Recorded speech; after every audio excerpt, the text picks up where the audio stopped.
今日どうか日曜学校あなたが祝福してください。語るものもまた通訳するものもあなたが豊かに用いて祝福してくださるように。 Lord, we just pray that you would prepare the children to receive your implanted word. そしてまたあなたがその植えようとしているその御言葉を子どもたちもよく受け取ることができますように。 And Lord, we pray for each of us here right now 今ここにいる一人一人のためにも祈ります。 that we will be good soil prepared to receive the word. 私たちも本当によく整えられた良い土壌、土となってあなたの御言葉を受け取ることができるようになりますように。 Lord, we welcome your word to come into our lives. あなたの御言葉を私たちの人生に本当に歓迎いたします。 Lord, we welcome you to plant your seeds into our hearts right now. そして今あなたの御言葉の種を私たちのうちに植えてくださるようにあなたを歓迎してお迎えいたしま Lord, す。 we open our hearts to you. 今私たちは心をあなたに向かって開きます。 Lord, we forgive anyone that has offended us. 今私たちは私たちの気を悪くしたそしてまた私たちを不快にさせたり怒らせたりしたものを許します。 Lord, we just want to let go of offense. そしてまたその相手からやられた不当な扱いを今手放します。 And we want to be free to receive what you're going to speak to us. 今私たちはあなたが語ってくださることに対してそれを自由になって受け取りたいですから。 In Jesus' name イ we エス・キリストの pray. 皆によって祈ります。 Amen. アーメン。 Amen. We're going to start talking this morning about the kingdom parables. で、今から私たちは御国の例え話について話していきたいと思います。 Jesus told 7 kingdom parables. で、その7つの御国の例えをイエス様はお話になりま And した。 so we're going to deal with the first one today. で、今日その1つ目の、例え話を扱いたいと And 思い then in ま the す。 next few weeks we'll be talking about them. そして次の何週間かの間にそのまた次のものを扱っていきます。 So this is in Matthew 13. マタイの13章を開けてください。 Okay. Starting in verse 1. 1節から。 On that day Jesus went out of the house and was sitting by the sea. その日イエスは家を出て湖のほとりに座っておられた。すると、ごめんなさい。過ぎちゃった。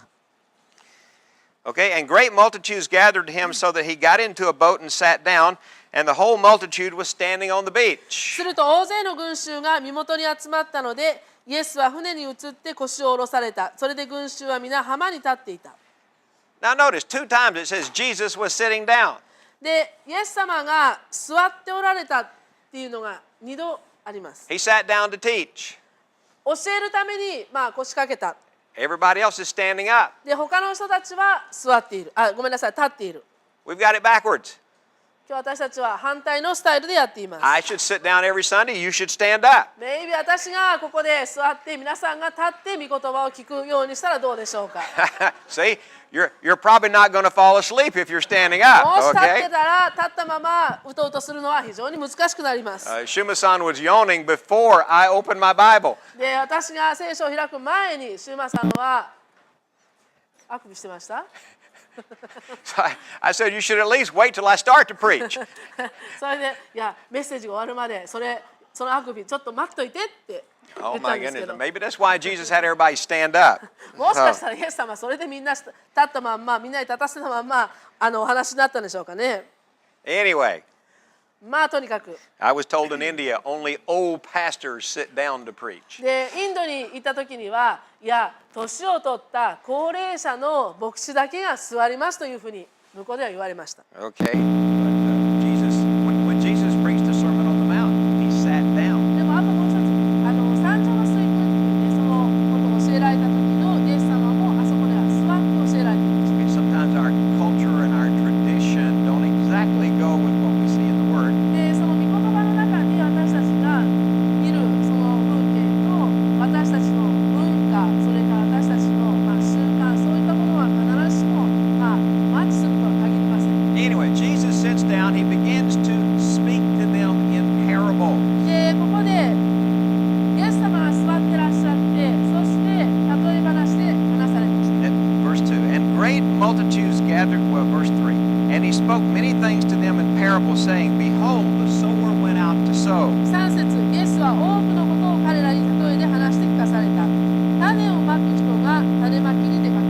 And as he sowed, some seeds fell beside the road, and the birds came and ate them up. まいている Others fell upon the rocky places where they did not have much soil, and immediately they sprang up because they had no depth of soil. また別の種が土の薄い岩地に落ちた。土が深くなかったのですぐに芽を出した。But when the sun had risen, they were scorched, and because they had no root, they withered away. しかし日が昇ると焼けて根がないために枯れてしまった。And others fell among the thorns, and the thorns came up and choked them out. また別の種は茨の中に落ちたが茨がの枯れてしまった。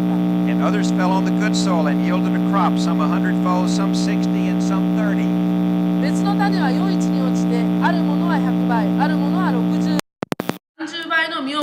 He who has ears, let him hear. 耳のあるものは聞きなさい。 So he's saying you really need to pay attention to this. で、ここに非常にあなたは注意を払う必要がありますよとイエス様はおっしゃっています。 So then the disciples came to him and said to him, "Why do you speak to them in parables?" 10節すると弟子たちが近寄ってきてイエスに言った。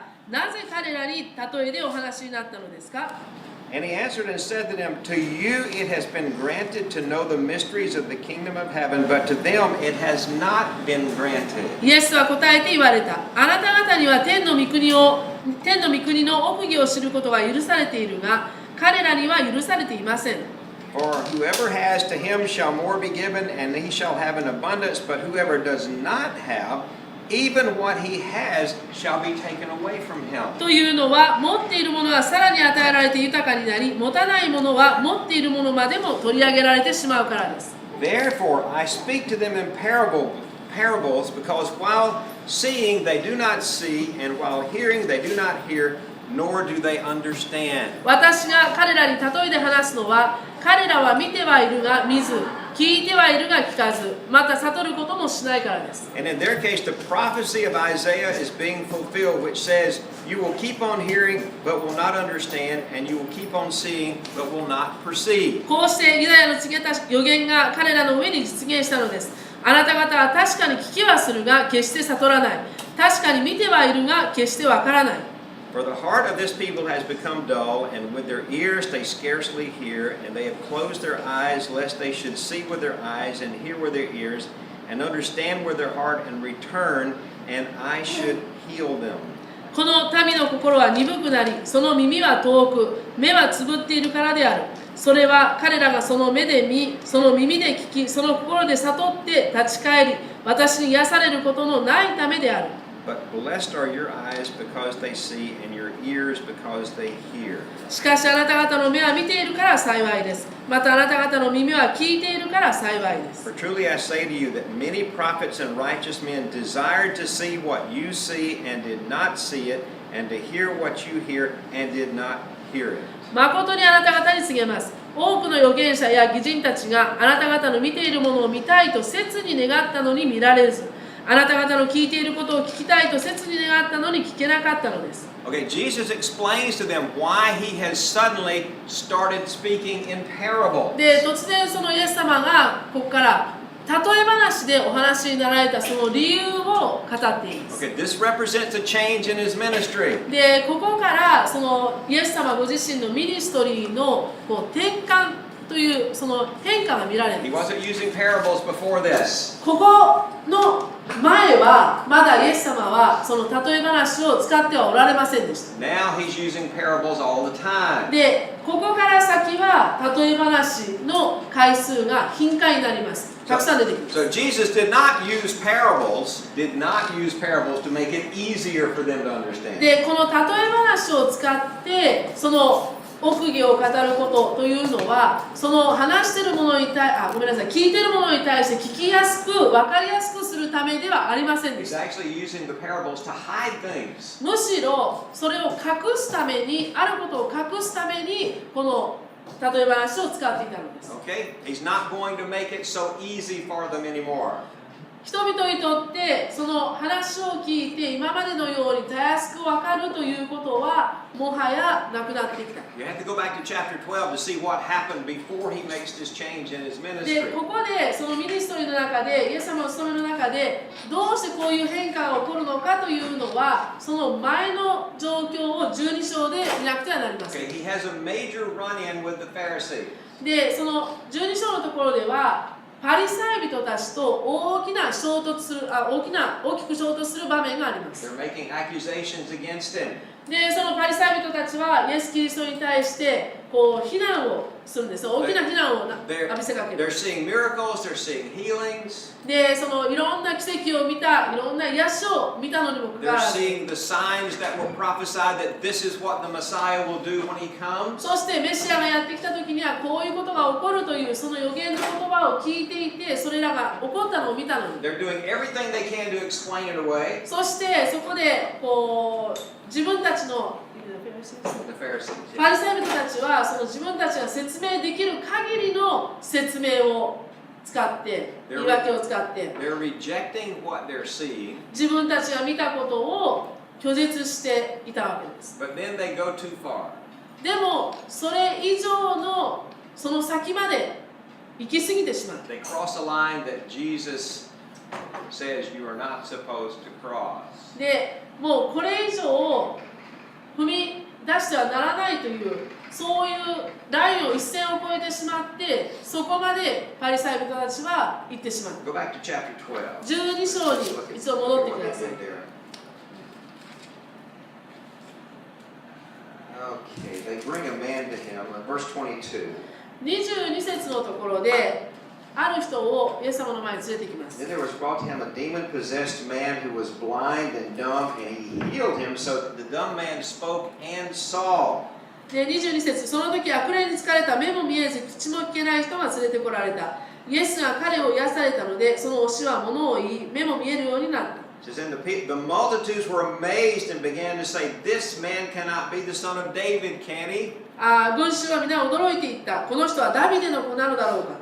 The son of David is a title for the Messiah. で、ダビデの子というのはメシアのメシアが持っている肩書きの一つですね。 So the people are saying, "This must be the Messiah. He just healed a man who could not speak and who could not see." で、目も見えない、それから口も聞けない、その人を癒したんだから、この人はこの方こそメシアに違いないとね。 Okay, but in their attempt to discredit Jesus, でもそこでそのイエス様のやったことを人々からその称賛を取り上げようとした they go too far. その試みの中でパリサイ人たちはその言ってはならないその一線を越えてしまった。 Verse 24. 24節。 But when the Pharisees heard it, they said, "This man cast out demons only by Beelzebul, the ruler of the demon." これを聞いたパリサイ人たちは言った。この人はただ悪霊どもの頭ベルゼブルの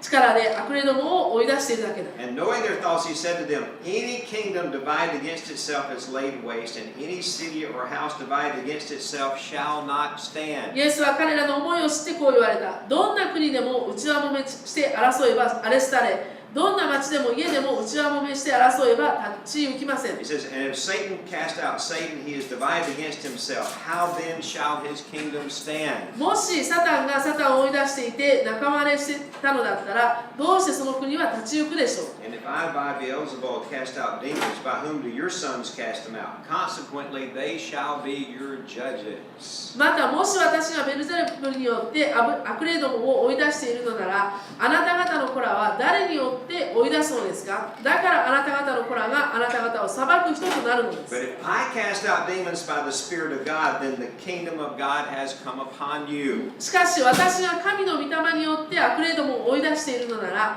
もう神の国はあなた方のところに来ているのです。 Jesus said, "This is blasphemy, what you're doing." で、ここでイエス様はあなた方がやっていることは神を冒涜することだとおっしゃい He ます。 said, "You are speaking against the Holy Spirit." 聖霊に敵対してあなた方は語っていると。 He said, "You may not like me, but you do know the Spirit of God." で、私のことはあなた方は好かないかもしれないが、でもあなた方は神の御霊を知っているはずだ。 They accused him of working with Satan.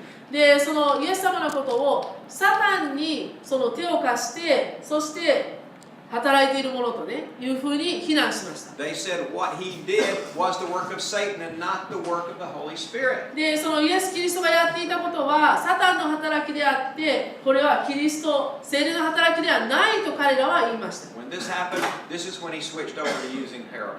で、ここのところでこれが起こった時に、それ以降はイエス様は例え話でお話になるようになった。 He said, this is exactly what Isaiah said was going to happen. で、イザヤが語っていたのはまさしくこのことで He す。 said they would harden their hearts so much で、心を彼らは堅くなりしてしまっ that they て、 would not be willing to receive what God was doing. 神がしていることを彼らは受け入れない。 He said they made a choice to stop hearing and to stop seeing. そして彼らは自分のうちで決断をした。言われていることを聞かない。それから見ていることも受け入れない。 Okay? He said, therefore, I'm not going to just speak the truth plainly to them anymore. ですからもう私はその真理を彼らに向かってまっすぐには語らないとイエス様はおっしゃった。 He said, to people who really want to hear and receive, I will explain things. もしその人が真理を受け取りたかったら、またそれを聞きたかったら、私はそれを喜んで彼らに説明 You しよ know, う。 you can harden your heart to the point that you're not able to receive the truth anymore. で、私たちも心が堅くなになってしまうと、ある時点を境に、もはやどんな真理を言われても、それが心に全く入らなくなってしまいます。 You know, you can just refuse to accept the truth, and what you do is you start getting more confused and more confused. で、その真理を受け入れられないだけか、そこからだんだんもっと以前よりも混乱を重ねます。 You don't understand what you're reading. それから、Reading. で、読んでることももはや頭には入ってこない。 And the more you read the Bible, the more confused you get. そして聖書を読んでいればいるほどもっと頭の中がこんがらがって、そして言ってることが分かんなくなる。 Okay, that's a sign of a hard heart. それはその私たちにとって自分の心が堅くなになっている一つの印だと受け止めることができます。 Now, it's interesting. Jesus was talking to the Pharisees. で、イエス様はパリサイ人たちに語りました。 They wanted to argue about everything. で、パリサイ人たちは何につけてもいろいろそれに反対のことを言いたかったんです。 It's interesting, though. でも面白いのは、 Okay, when you go into Acts and you read further into church history, 使徒行伝を読み始めて、そして教会のその歴史の部分をね、読んでいくと、 there were many Pharisees who eventually got saved. その中でその多くのパリサイ人たちがゆくゆくはそのイエス・キリストを信じて救われたということが起こってきます。 We have no record of any Sadducee getting saved. ただ、サドカイ人たちが救われたという記事は載ってません。 Okay, I'm not going to go into the difference, but At at least the Pharisees cared enough to argue about things. で、パリサイ人とサドカイ人のどこが違うのかという説明は今はしませんけれども、でもパリサイ人を取ってみると、少なくとも彼らはその神の事柄についてああだこうだ文句を言い、それを拒絶するような強いことを言うほどそれだけ気にかけていた。それが非常に自分たちについてはとっては大きなことだった So と。 the Sadducees, they didn't even argue about the word. で、そのサドカイ人と呼ばれる人たちはそういった事柄について論議もしなければ何も言うこともしなかった。 They were more concerned about their political position and their financial position. 彼らの関心はもっと政治的なところにあり、それからもっとその経済的なところ、お金の問題にあったわけです。 Okay? So, if you're going to be bad, it's better to be a Pharisee. だからもしあなたがどっちかね、自分が悪い方になると言ったら、サドカイ人よりはパリサイ人たちの方のようにならなくてならない。Okay, basically the Sadducees, they really didn't care that much about what was true and what wasn't. だからサドカイ人たちはそれだけその聖書の真理について何が真理かそうじゃないのかっていうことはあまり関心がなかったわけなんです。 But Jesus explained, this is why I'm switching to parable. で、イエス様がおっしゃったのは、こういうことがあったから今私は例え話で話すようになったんだよと。If people want to know the truth, they can come to me and I'll explain it to them. もし人々が真理を知りたい、それを聞きたいと願えば、私はそのものに説明しようと。 Okay? But if they've hardened their hearts and they don't really want the truth, then they're not going to get it. でも、心が堅くなになって、そういったその真理をね、自分が受け入れるかどうか、そんなことどうでもいいんであれば、そのものにはまっすぐに語らない。 Okay, let's go to verse 18. He's going to explain the parable to them now. 13章の18節に行きます。 They ask. Okay, so he's going to answer. で、ここでその弟子たちは聞きます。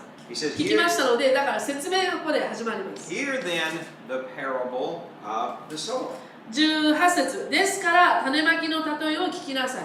When anyone hears the word of the kingdom and does not understand it, the evil one comes and snatches away what has been sown in his heart.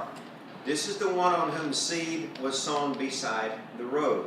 御国の言葉を聞いても悟らないと悪いものが来てその人の心にまかれたものを奪っていきます。道端にまかれるとはこのような人のことです。 And the one on whom seed was sown on the rocky places, this is the man who hears the word and immediately receives it with joy. でまた岩地にまかれるとは御言葉を聞くとすぐに喜んで受け入れる人のことです。 And yet he has no firm root in himself, but is only temporary. And when affliction or persecution arises because of the word, immediately he falls away. しかし自分のうちに根がないためしばらくの間そうするだけで御言葉のために困難や迫害が起こるとすぐにつまずいてしまいま And す。 the one on whom seed was sown among the thorns, this is the man who hears the word, and the worry of the world and the deceitfulness of riches choke the word, and it becomes unfruitful.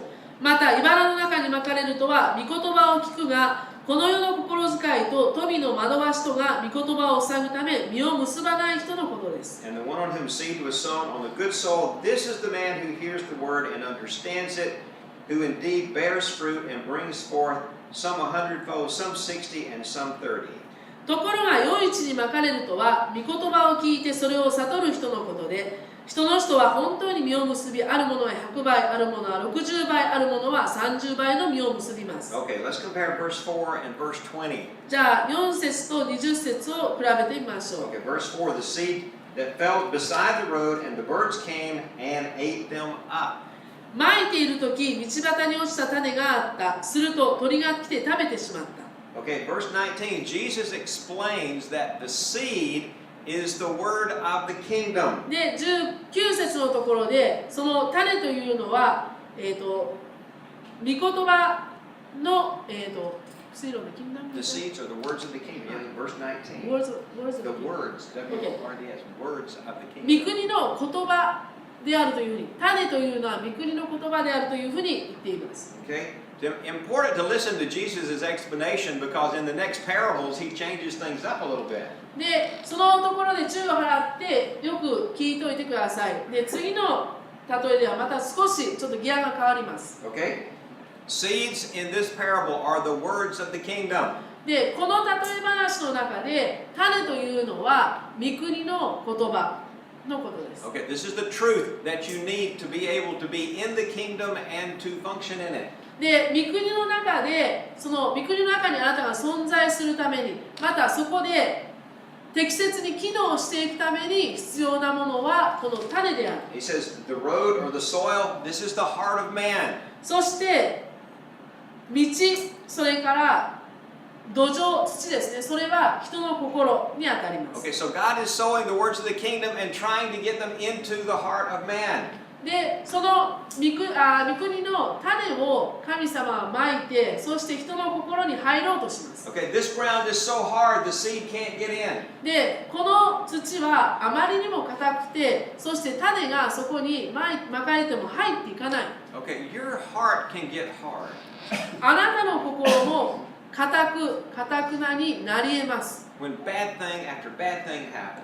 特に何か悪いことが立て続けにあなたに起こっているとき、 Disappointment after disappointment. それから失望に失望が重なるとき、 You're hoping for something, it doesn't happen. 何かを期待して何かをこう願っているのにそれが起こらないとき、 Or people treat you bad just for no reason. または何も理由がないのに人から不当な扱いを受け続けるとき、 You fall in love with somebody, but they don't fall in love with you. あなたが誰かを愛してもその相手の人は自分を愛し返してくれないとき、 There are just so many reasons that your heart can just get harder. あなたの心が堅くなになり得る理由というのはいくらでもあります。 You try to protect yourself. 自分を守ろうとするんですが、 I'm not going to get hurt like this again. その時にね、また私は絶対にこれ以上気づかないぞと決めて守りま I す。 don't want to get disappointed それ again. からまたこんなに絶対に失望を体験したくない。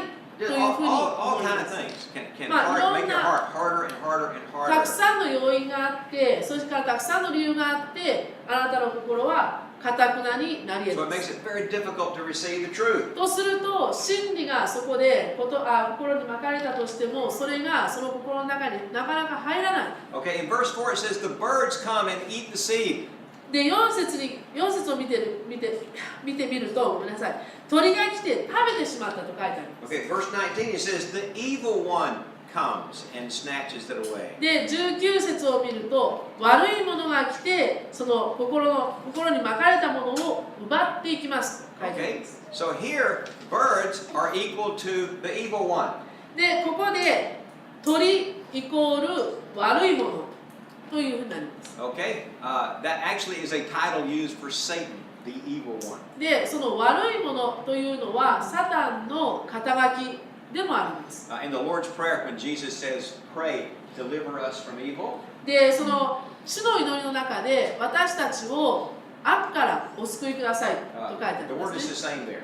で、その悪というのはここで悪いものというのと同じ言葉が使われてい It ま actually means deliver us from the evil. す。で、その悪いもの、絶対的に悪いものから私たちを救ってくださいというふうに Okay, 書いてあります。 so birds here represent Satan or his demons. で、ここでその鳥というのはサタンまたは悪霊どもを意味しています。 Okay, I'm not going to say all the time, but many times in the Bible, when you see birds plural as a group, で、全部が全部というふうには聖書の中に出てくる全部の鳥がというふうには言いませんけれども、聖書の中に出てくる鳥の特に集団で出てくる鳥、 okay, they represent evil, they represent death. これはしばしばその悪いものを意味する、そしてまた邪悪を意味します。 Okay, if you remember Joseph when he was in prison, ヨセフが牢屋に閉じ込められていた時に、 Pharaoh's baker had been put in prison. あの時に、これ旧約聖書ですよ、いいですか？ヨセフが牢屋の中にいた時に、王様のその料理長が牢屋の中に一緒に入っていま I'll した。 give you the reference. Genesis 40, 16 through 19. で、それは創世記の40章の16節から19節まで出てきます Okay, が、 and so the baker says, "This is what I dreamed." で、そうしたらその料理長が、私はこういう夢を見ましたと言いま He す。 said, "I was walking and I had baskets on my head, and in the top basket there was all kind of baked goods that Pharaoh loved." で、その時に調理官長と書いてますね。ごめんなさい、調理官長と書いてあります。で、この人はその自分の頭の上にその編んだ籠が3つあって、それにあらゆる食べ物が入って He た。 said, "And the birds were eating the bread out of the basket on my head." そうしたら、そこに鳥が来て、私の頭の籠の中から食べてしまった。その中に入ってたもの。 Joseph said, "Okay, there were 3 baskets. That represents 3 days." そうしたら、その夢を解き明かしたヨセフの言葉によると、その3つの籠、あなたの頭の上にあった3つの籠の3つというのは3日のことだ。 He said, "But those birds," そしてその鳥というのは、 he said, "in 3 days Pharaoh will put you to death, and the birds will eat your flesh." で、そこで3日のうちにパロはあなたを呼び出し、あなたを木に吊るし、鳥があなたの肉をむしり取って食うでしょう。 Okay, we see the same imagery in the book of Revelation. で、これと同じイメージっていうんですか、画像を黙示録で見ることができます。 After God has gone to war with his enemies and they're all dead, they call the birds to come and eat. で、神様がその戦いに出て、そして敵を打ち負かした後、その後鳥どもを呼んで、そこの倒れた敵を全部食い尽くすようにと言います。 Okay? So we have an enemy who wants to steal the word that God wants to plant in our hearts. 私たちの心にまかれたその種を奪い去ろうとするその悪いもの、敵が私たちには言います。 Okay, one reason the Sadducees didn't come into the kingdom. で、サドカイ人たちがなぜ御国に入ってこなかったのだろうかと考えたときに、その理由は They didn't believe in the spirit world. 彼らはその霊の世界を信じていなかった。 They didn't believe in angels. They didn't believe in 見 demons. つかりも信じなければ、そして悪霊どもも信じなかった。 So Jesus can't heal a man by casting out demons because they're not real. だから彼らにとってはその悪霊というのは現実に存在しない、彼らが信じてないものですから、悪霊に取りつかれたものをイエス様が癒したとしても彼らにとっては何でもないわけです。 My very first job in America, I was teaching at a community college. で、私がアメリカで初めて就職した時に、私はコミュニティカレッジというカレッジで教えていました。 Almost everybody where I worked went to church.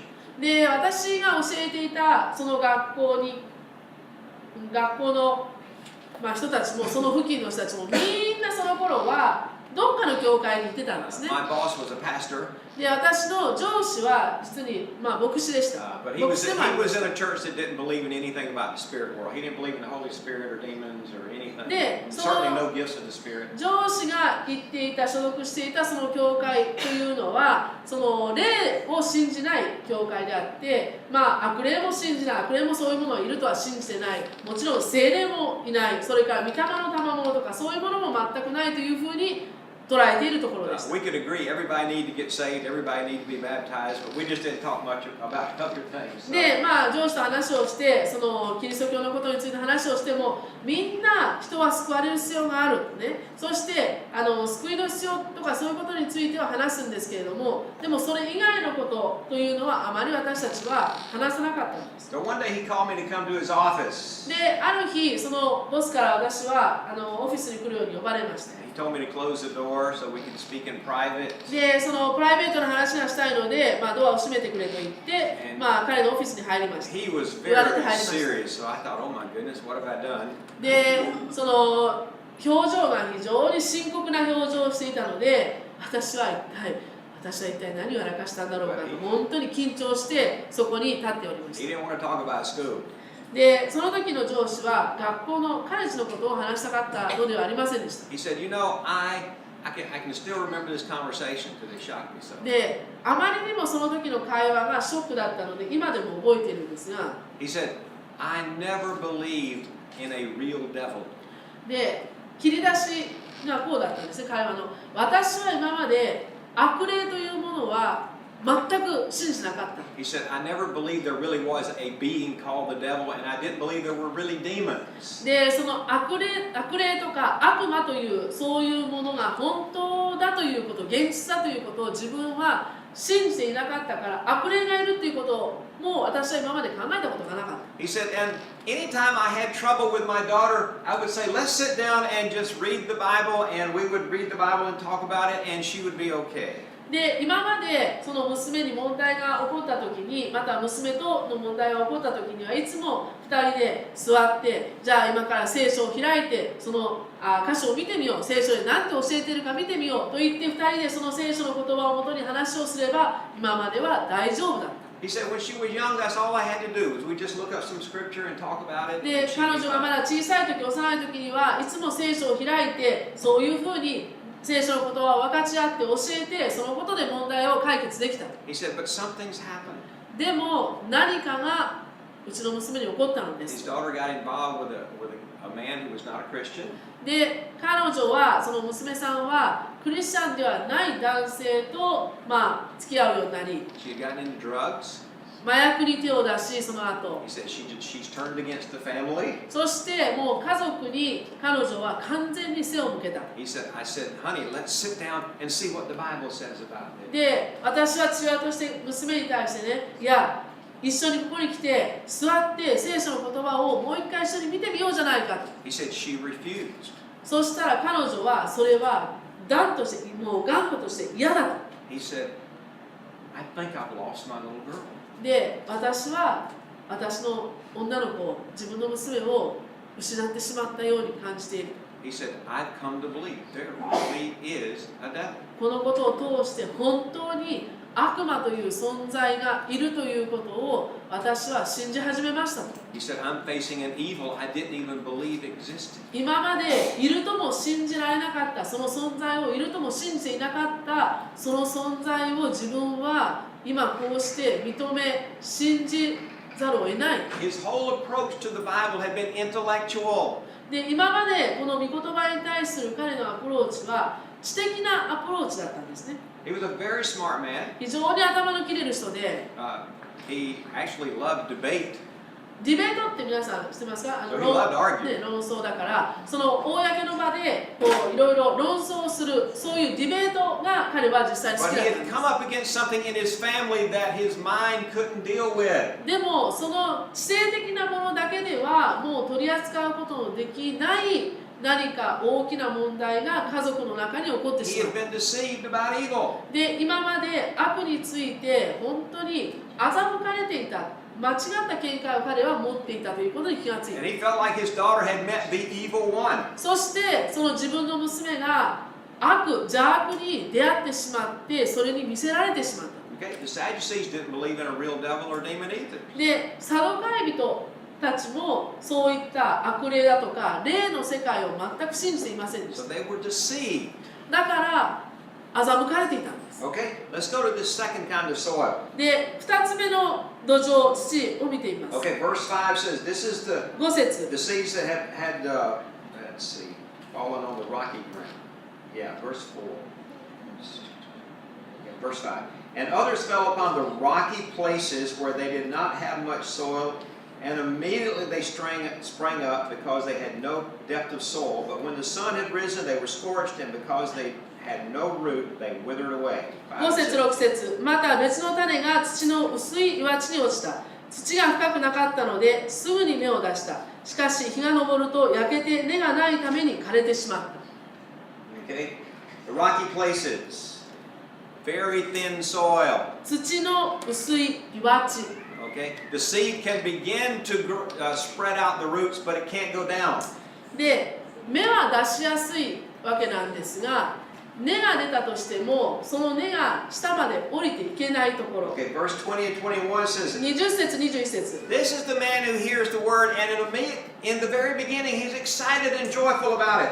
で、また岩地にまかれるとは、御言葉を聞くと、すぐに喜んで、もうワクワクして、すぐにそれを受け入れる人。 And you see these people, you think, wow, this person is going to be a great Christian. で、それを見ている周りの者たちは、ああ、この人は素晴らしいクリスチャンになるぞと思って期待を持つんです。 Wow, this is wonderful. で、素晴らしいこの人はこんなにもうスーッと御言葉を受け入れら It れる。 says, but they have no root. でも根っこがない。 Okay, they're in shallow soil. で、岩地に落ちている。 That means they're not able to put their root down and get water and the nutrients that they need to survive. で、その芽が芽を出し、すいません。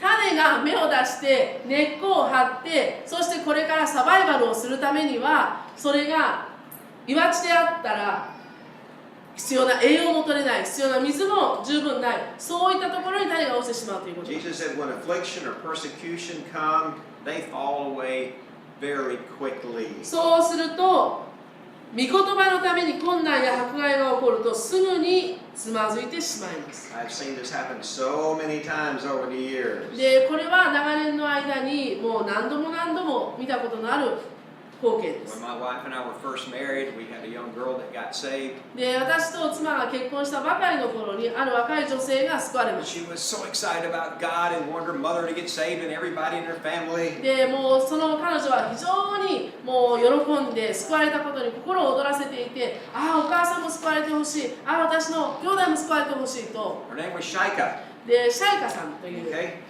方でした。 We said, Shika, this is great, but you know, you need to get in the Bible. You need to find out what the Word says. で、シャイカさん、あなたがそうやって心を躍らせているのはとっても素晴らしいです。でも、御言葉を一緒に学びましょう。御言葉をもっと深く学んでいく必要がありますよ。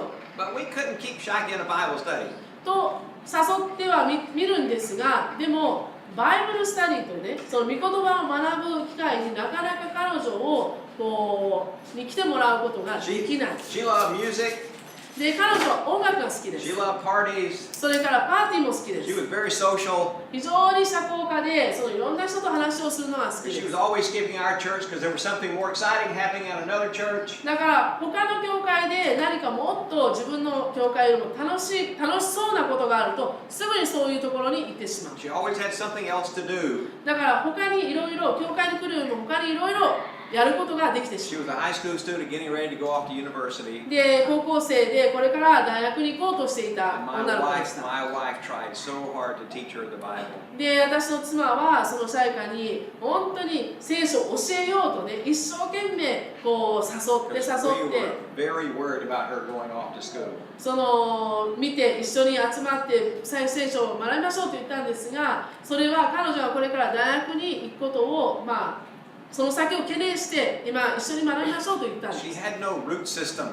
で、彼女には根っこを張るところが She was ありませんで always した。 interested in something exciting, something fun. もっと楽しいこと、もっと面白いこと、もっと愉快なこととね、そっちの方に彼女は関心があったん In で the す。 town we lived in, there were probably 50 or 60 churches. She could always find something exciting to go で、 to. そうすると私たちの住んでた町には、町の中に多分50、60の教会は優にありましたので、その教会のどっかでいつも若い人たちのために楽しいことが必ずね、起こってるわけなんです。 Shaka went off to university, で、彼女は大学に行きました。 ran into some problems that she had never faced at home. そしてうちに実家にいた時には直面したことのない問題に、大学に行ってから直面しました。 And she had no foundation for dealing with those things. そしてそういった問題に彼女が立ち向かってそれを取り扱えるだけのその土台が彼女のうちにはなかっ She た。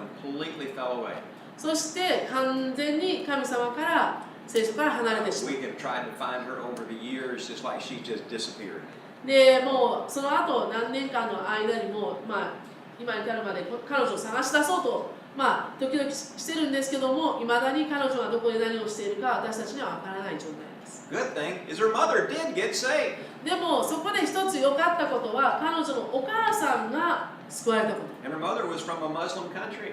で、お母さんはそのイスラム教圏の国の出身の方でした。 The mother got saved, and last we heard, the mother was still walking with God. で、お母さんがその頃に救われて、そしてお母さんは今でもその教会に通ってクリスチャンとして生活しているということを私は最後聞きま But し the た。 daughter had no roots. She would not put down で roots. もお嬢さんのシャイカさんはもうその根っこがなかったためにすぐに枯れてしまった。 And she ran into people at university that challenged everything she had been taught. で、それから今まで彼女が教えられていたこと、小さい時から教えられてきたこと、それから彼女が身につけてきたことをことごとく覆すかのようないろんなチャレンジがあらゆるところから大学に行ってからそういうものにぶつかりました。 Okay, let's look at the third kind of soil. 3つ目の土壌を見ています。 Verse 7, and others fell 7 among, 節 among the thorns, and the thorns came up and choked them out. また別の種は茨の中に落ちたが茨が伸びて塞いでしまった。 Okay, and verse 22, Jesus explains the thorny ground. ここで茨の中にまかれるというのはどういうことかを説明し Okay, てい and the ま one whose seed was sown among the thorns, this is the man who hears the word, and the worry of the world and the deceitfulness of riches choke the word, and it becomes unfruitful. す。また茨の中にまかれるとは御言葉を聞くがこの世の心遣いと富の惑わしとが御言葉を塞ぐため実を結ばない人のことで Let's す。 look at verse 22 in the Amplified. 22節のところを小約聖 It 書で見ていま explains it a す。 little bit better. Okay, what these thorns are. で、トゲというのが茨というのがねどういうことなのかというのをちょっと見てみましょうか。 See? It says, the cares of the world, pleasure, delight, glamour, and deceitfulness of riches choke and suffocate the word. 22節、茨の中にまかれたものとは御言葉を聞くが世の心遣いや富の楽しみ、喜び、魅力、欺きが御言葉を塞いで窒息させて御言葉が何の実も結ばないもののことである。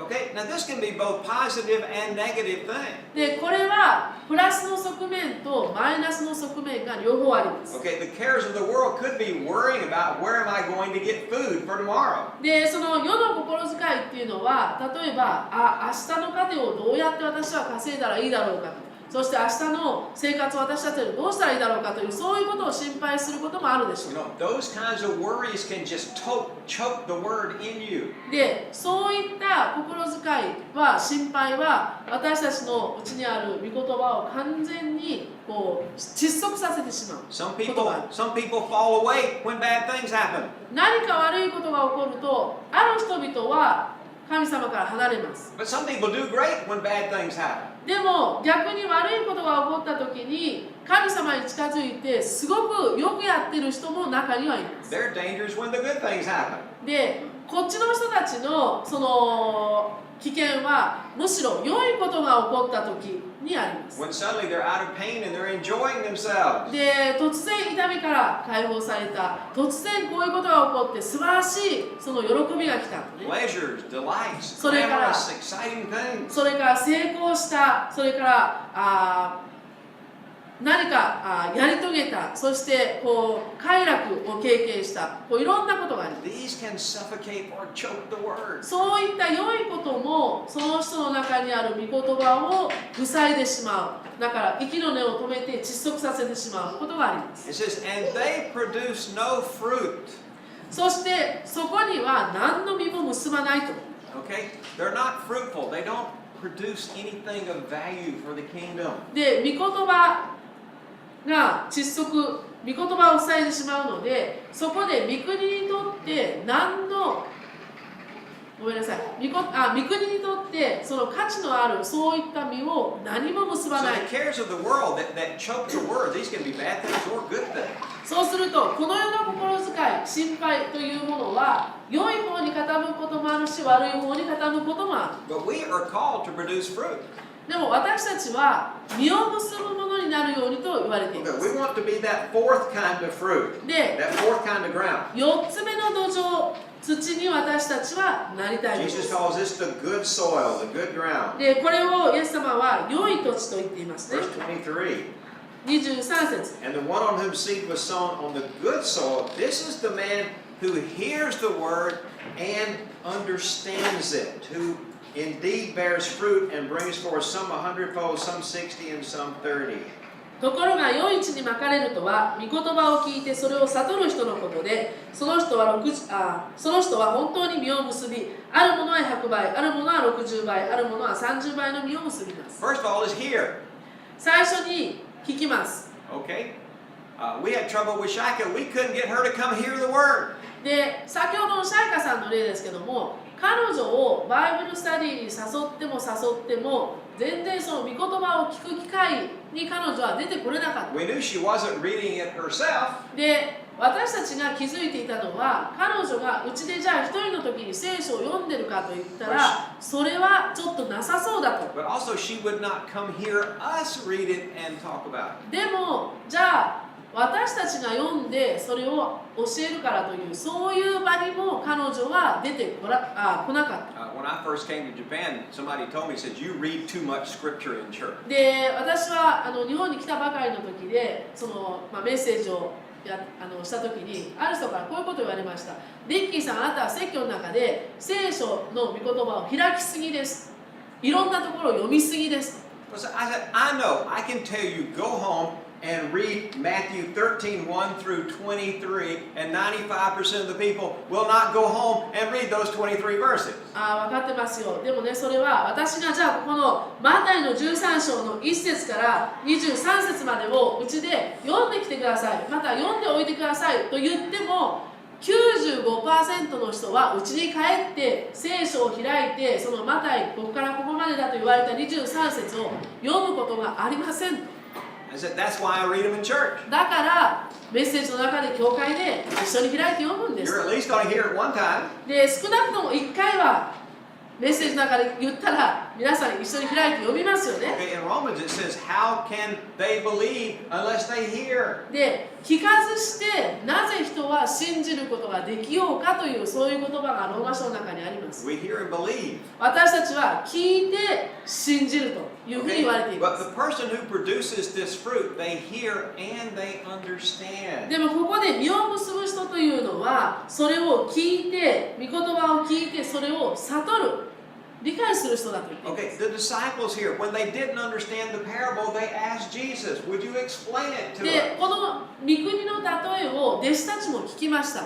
そしてそれを聞いたんだけれども、弟子たちは分からなかった、悟れなかったので、どういうことですかというふうにイエス様に聞いたん We で have す。 the Holy Spirit to help explain the word to us. で、私たちには聖霊様がいて、そしていらっしゃって、私たちにその御言葉を解き明かしてくだ That's さ also why we're placed into the body of Christ, so we have そして other people to help us. い。もう一つは、私たちが神の家族に私たちがそれぞれ置かれるのは、その御言葉を私たちが他の人の助けを得て理解することができるように、また一緒に理解することができるようにというのもあります。 Again and again in the Psalms, David says, Lord, give me understanding according to thy word. その御言葉によって私にその悟りをお与えくださいとね、ダビデが言っている箇所がありますが、 So we need to ask.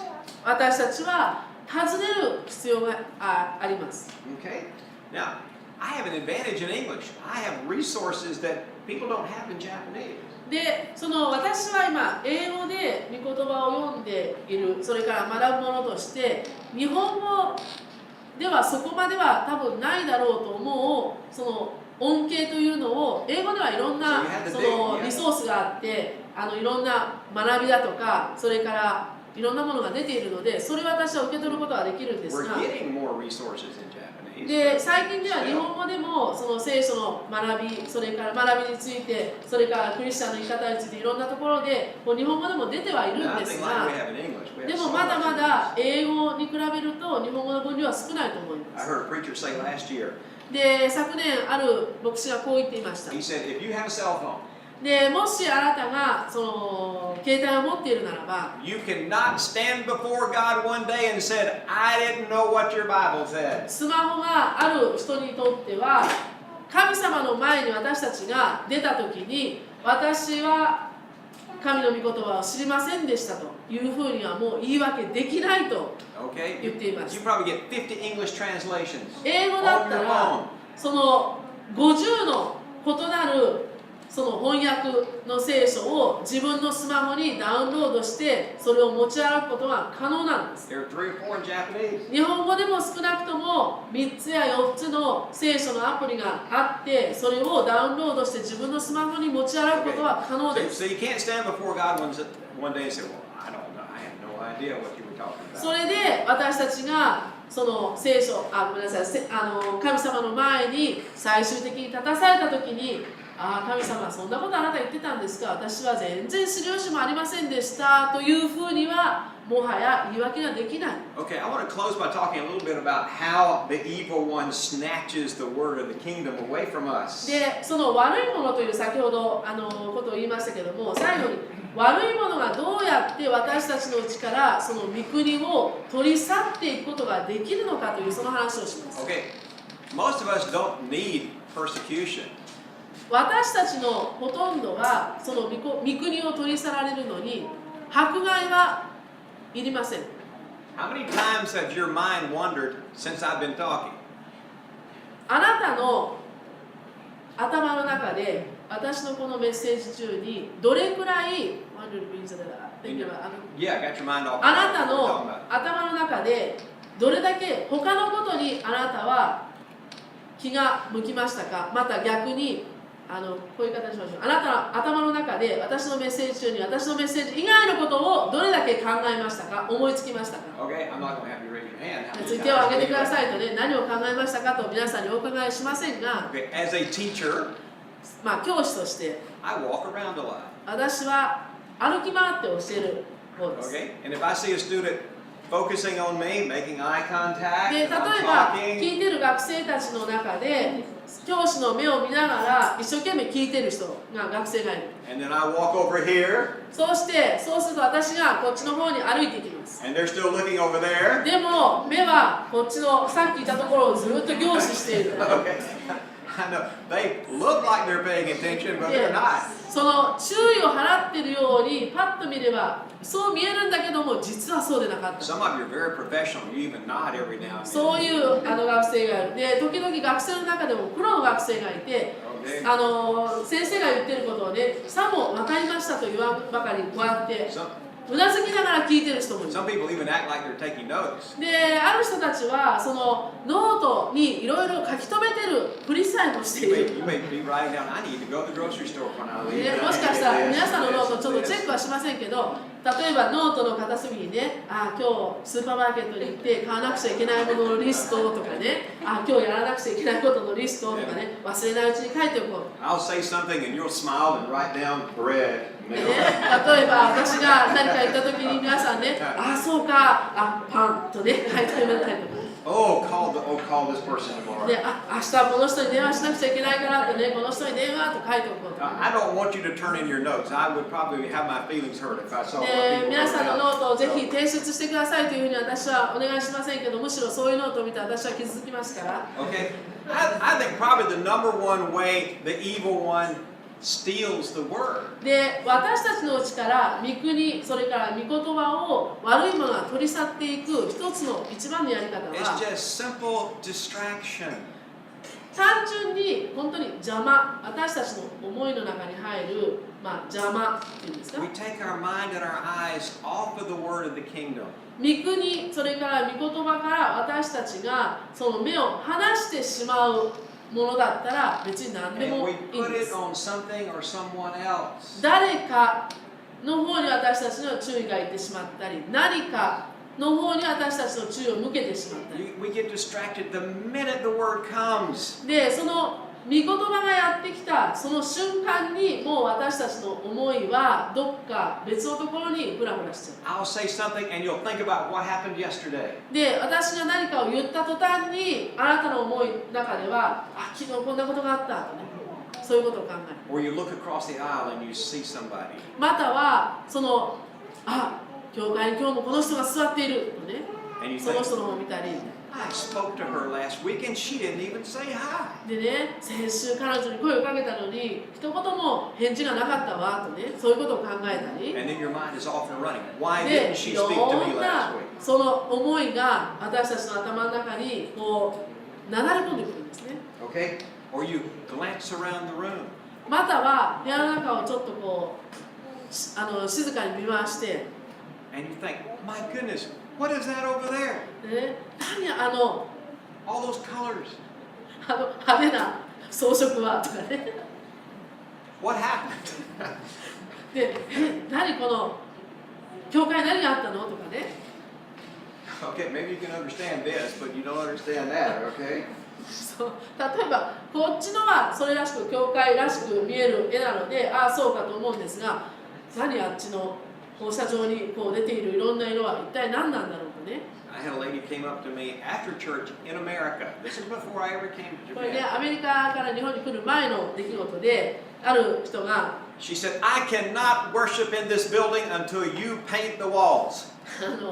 ある人はこういうふうにね、私たちに強く言ってきたことがあったんですが、この教会の壁の色を塗り直してもらうまで私は落ち着いて礼拝できないわ。 We had moved into a building that used to be a roller skating rink.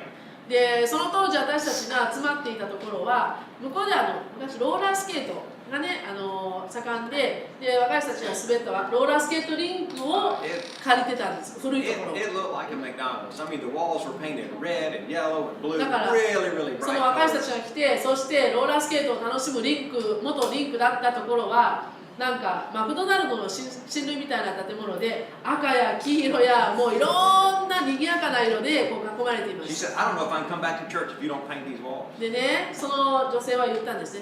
あなた方がこの壁を何とかして塗り替えてくれない限り私はこんなところに落ち着いてその礼拝できないからもう教会には来ないかもしれないわよ。 Personally, I liked them. I thought, wow, this is really bright. で Keeps 私 people は awake. 心の中でね、個人的には私はこの壁好きなんだけどな、赤や黄色やいろんな明るい色で心が明るくなるからいいんじゃないかなと思ってたんですけども、 But we painted this huge building. It was really big. We painted it kind of sky blue. でその建物を私たちはスカイブルーの空の色にこう塗り替えたんです。かなり大きな建物だったのでその塗り替えも大変でしたけど、 I heard a pastor this week. そしたら He ある said, 牧師が今週こういう言葉を言ってま he す。 said, somebody left my church because they didn't like the car I was driving. 教会のあるメンバーは私の運転している車が気に入らなかったという理由で教会を出て行きました。この人は He said, I don't drive a Ferrari. 僕はフェラーリを運転してるわけじゃ He ない。 said he had a simple Chevrolet. I guess they didn't like Chevrolet. I 普 don't know. 通のシンプルな大衆車というか、ね、民衆が乗るシボルに乗ってただけなのに、その車が気に入らないと言って教会を変わった人がいました。 These are all distractions. で、こういった事柄はみんな私たちの目を御言葉や御国からそらせてしまう邪魔なんです。 Most of the things we get offended about are not important to the kingdom at all. で、私たちが普段ああだこうだその気を悪くしたり不快に思ったりこうする事柄っていうのはこの御国や御言葉に比べたら本当に何でもないこと。 We 取るに足りないこと get our feelings hurt about the simplest things. だから私たちの感情っていうのは本当に小さなことだったり単純なことだったり何かそういったことですぐ不快になってしまう。 Okay, I've got one good verse here. 네, I got a lot of 그거네. good verses, but we're going to look at Proverbs 19, 箴言の19章 19:11. 11節を見てください。 I と was てもいい説があり talking ま to my daughter Elizabeth last night in America す。で、アメリ about カにいる娘のエリザベスと昨晩話をしていまし the た。 trials that she has dealing with students. で、彼女が今教えているその、学生さんとの、トラブルっていうか、その学生さんのトラブルを取り扱うのにあたって、私は彼女の言うことを聞いて話をしてたんです。 Okay? Proverbs 19:11. I'm going to explain it in about 3 or 4 different translations. で、19章の11節を3つか4つ違う訳を使って説明したいと思います。 It says, A man's discretion makes him slow to anger, and it is his glory to overlook a transgression. 人に白があれば怒りを遅くする。その人の行為は背きを許すことである。 Okay, I like the NLT translation. It says, which Akko doesn't have, but it says, sensible people control their temper. で、ここでもう一つの訳で最初の前半は Sensible people control their temper. センス。センス。 People with good sense, common 良 sense. い感 Sensible 覚がある people 人。 control their temper. すなわち、常識のある人はその怒り、自分の怒りを They, コントロールできる。コントロールする。 they earn respect by overlooking wrongs. そして人のした誤りをBy overlooking wrongs. 見越すことで、すいません、日本語合ってますかね。はいその人のやった間違いだとか、そういったものを多めに見ることで、ありがとうございます。多めに見ることで、その人は、They earn respect. 尊 by 敬を overlooking 得る。 wrongs. Basically, you don't have to react to everything people say. ということは、私たちは人が何かを言ったやったそのことでいちいちリアクションをしなくても良いというこ Okay, my daughter Elizabeth has taken over a ballet school from another teacher. と。で、私の娘のエリザベスは他の先生が今まで運営していたバレエ教室を彼女が引き受けたんです。その後釜になりました。 She has a very famous ballet teacher that teaches at her school. で、その彼女の今、運営しているバレエスクールで非常に、有名なっていうかよくバレエ界で知られた人がやってきてそこで教えてくれてるんです This ね。 man is 99 years old. で、実はこのよく知られたバレエダンサーで先生をやってる人は今99歳の He's like a World Heritage Site.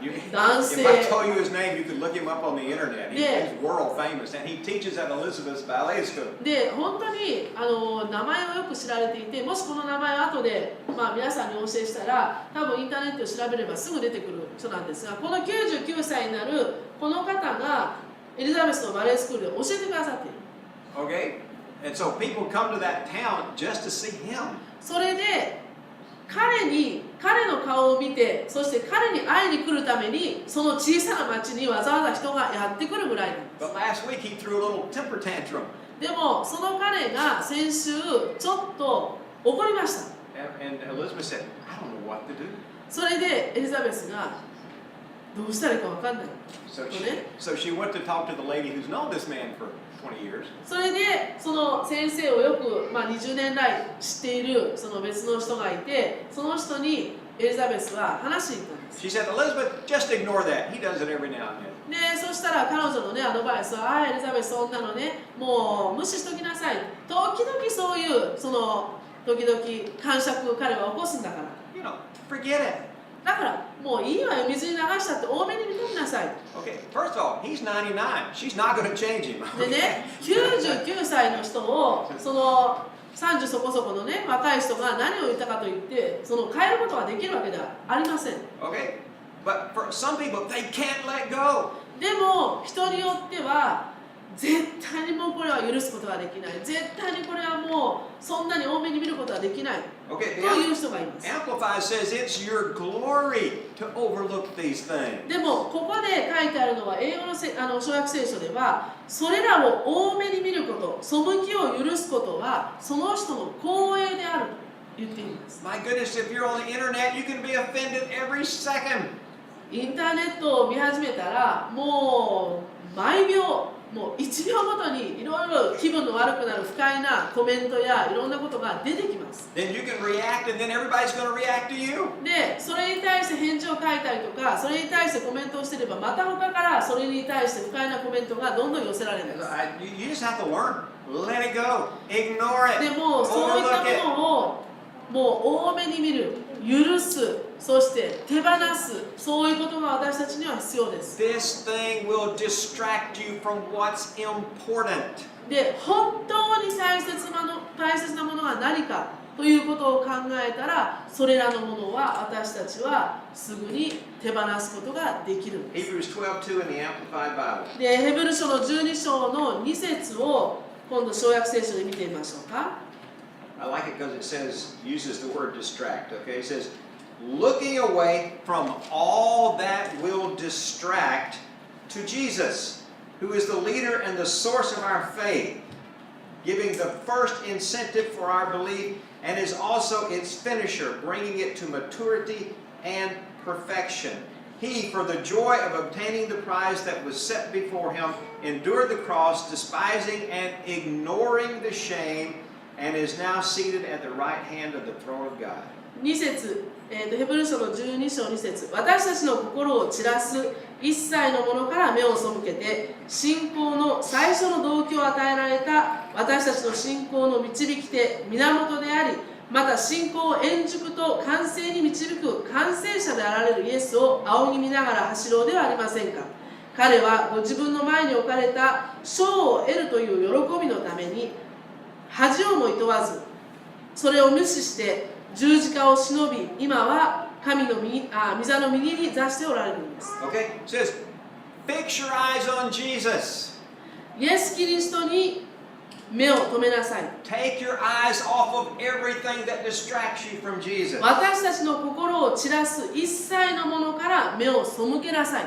Okay, I've been pastoring for about 30 years here, and I did a lot of pastoral type work in America before I came here. で私はリビングウェイの牧師になって30年、それから日本に来る前、リビングウェイに来る前、それから日本に来る前に教会の牧師のような役目を担っていましたので、 You know, I could get angry every week. 長いこと牧師やってますけども、そうしようと思えば毎週私は腹を立てることもできました。 You know, I come in the meeting. で、 I 集会 have に to 来て force myself, put your eyes on Jesus. Put 集 your eyes 会に on やってきた Jesus. 時に、礼拝に出てきた時に私は自分の目をイエス・キリストに向けなくちゃいけない、イエス様に目を留めなくちゃいけないと言い聞かせて出てくることもありました。 Akko has to do the same thing. で、通訳者のアコも同じようにすることがあります。 She's up here seeing everybody who's not singing. で、例えば前から彼女は賛美をリードしている時に一緒に歌ってない人々を見てます。 You know, she could just walk away from the piano. I'd quit. They're not going to sing. で I quit. ね、一緒に歌ってくれないんだったらいいよもうピアノやめた私も出てくと言ってね彼女もすることができたかもしれない。I could say, shoot, if they're going to sleep on me, I'm just going to go home. じゃあまあうとうとしてる人が多いし、もう私は今日話してもダメだからもう家に帰ろうと言って歩き去ることもできないわけではない。 You know, we had Brother Moses in the church for a while. He'd go around and wake up people if they were sleeping. でモーセ兄弟がいた時にはね、しばらく私たちの間にいてくださった時にはもう時々歩いてその人を起こして回っていました I ね。 finally encouraged him not to do that. Yeah, You're so you upsetting need- a lot of people. つ So. いにその起こされた人のその不快を感じたので、モーセ兄弟ちょっとそれはちょっと遠慮してもらえませんかと言わなくてはならない時もありまし The た。 Quakers in America, they used to have a deacon that would stand in the back of the church. で、クエーカー教徒、の教会ではよく執事が後ろに立って、 And if a man fell asleep, they had a sharp stick. They would poke him with a sharp stick. で彼らは鋭いもうなんていうんですか棒のようなものを持ってて、ちょっとうとうとした人を見たらそれで後ろからプチってやるんです If a ね。 woman fell asleep, they were nicer. で女性がちょっとトロトロし始めた時にはもうちょっと親切なんで They す。 had a feather on the stick. They would tickle her nose. で長い方に羽をつけておいて、そして女性はね顔をこうくすぐりに行きます。 Anyway, you are a very good audience. Okay. 今日皆さん本当によく聞いてくださって私はとても感謝ですが、 Anyway, we don't want any sharp sticks or feathers, so. で私たちは教会でそんなにね鋭い棒もそれから羽付きの棒も使いたくありませんので、 Be aware, it is so easily to get distracted. でも私たちが本当に御言葉や御国から気を散らしてしまうことは本当にたやすいんです。 Okay, particularly make yourself focus on Jesus. で特に皆さんの目を思いをイエス・キリストに向けていてください。 Okay, the Lord has to remind me, you don't have to worry about what everybody else does. You have to stand before me. でそのイエス様が私に思い起こさせてくださったのは、他の周囲のあの人がこの人がこうしてるああしてる私は気にするべきではない。あなたが、私に言われたんですが、あなたが最終的に立ってそしてその言い訳をするのは私の前だから。 Everybody in this room has a purpose and a calling. この部屋にいる一人一人すべての人たちに神からの召しがあり、そして A purpose and a 目 calling. 的が神様からの目的が与えられています。 You're to bear fruit for the kingdom. あなたは御国において実を結ぶものになるということ。 And if you're not bearing fruit, you need to find out what has distracted me from bearing fruit. もしあなたが御国の中で実を結んでいないものであれば、あなたはもう一度振り返ってよく考えるべきです。なんで自分の人生は御国で実を結んでいないんだろうか。 Amen. Let's pray. じゃあ一緒に Jesus, 祈りましょう。 Lord Jesus, we thank you. We thank you that you have already set the example. イエス様、本当に私たちは感謝申し上げます。それはあなたが私たちのためにもうすでに良い模範を残してくださっ That てい you る。 look beyond the pain and the shame of the cross. あなたはその十字架の上での痛みやそれから恥をそれを本当に見越して And you saw the joy on the other side. その向こう側にある大きな喜びに目を留められました。 And you completed your task. そしてあなたはそのようにして大きなその役目を成し遂げられました。 Lord Jesus, help us to keep our eyes focused on 主イ you. エス様、どうか私たちもあなたに目を留め続けていることができますように。 Lord, teach us how to just overlook offenses. どうか私たちに対する不当な扱いやそして不快なものを私たちが多めに見ることができますように。 Lord, teach us how to just let go and move on. どうかそれを手放してそして前に進み続けることができるように主を助けてください。 Lord, we need your help. 主よ、私たちにはあなたの助けが必要です。 Lord, for those of us who have been wounded so much, we ask you to heal us. 今まで傷ついた者たちにとっては本当にその大きな傷をあなたが癒してくださいますように。 Lord, help us to forgive people who have offended us. そしてまた私たちを不快にさせたり怒らせたりした人々をどうかお許しください。 Lord, forgive us for the time we've wasted being offended. または私たちが怒ったり不快になったりすることで時間を無駄にしてしまったことを許してください。 Lord, we want to stand before you and hear you say, well done, good and faithful servant. 神様、私たちがあなたの前に立った時にはあなたからよくやった忠実な良いしもべだと本当に声をかけられることを望んでおります。 Lord, as we take communion today, 今日私たちが聖餐に預かりますけれども、 we draw near to you, Lord Jesus. 私たちは主イエス様あなたに近づきます。 And we ask you, draw near to us. どうか私たちに近づいてください、イエス様。 Lord, we bless this cup that represents your blood that was shed for us. 今私たちのために流されたその血潮を表すこの飲み物を祝福し That ま by the す。 shedding of your blood, we have forgiveness of sin. この血潮によって私たちにはその罪の許しが与えられました。 Lord, by your stripes, we were healed. そしてあなたの打たれた打ち傷によって私たちは癒されました。 Lord, we can have our body, soul, and spirit そ healed. そして私たちの体も魂も霊もあなたによって癒されます。 Lord, we bless this bread that represents your body that was broken for us. そして私たちのために砕かれたこのあなたの体を表すパンを祝福し So ます。 that we might become part of your body. 私たちがあなたの体の一部となりますように。 Lord, help us to truly recognize our brothers and sisters as the body of Christ. どうか私たちのここにいる兄弟姉妹たちを私たちが本当に一緒に受けることができま Lord, す。 we want to drop every offense against our brothers and sisters. 今私たちがもし誰かその兄弟に対して誰か姉妹に対してそして自分が許せないものを持っているのであればそれを私たちは今手放します。 So that we may be one as you and the Father are one. あなたとお父様が本当に一つであったように私たちもその許せない気持ちを手放して兄弟姉妹たちと一つになりたいのです。 Lord, we bless this communion. 今この聖餐式を祝福します。 In Jesus' name we イエス・キリストの皆によって祈ります。pray. Amen.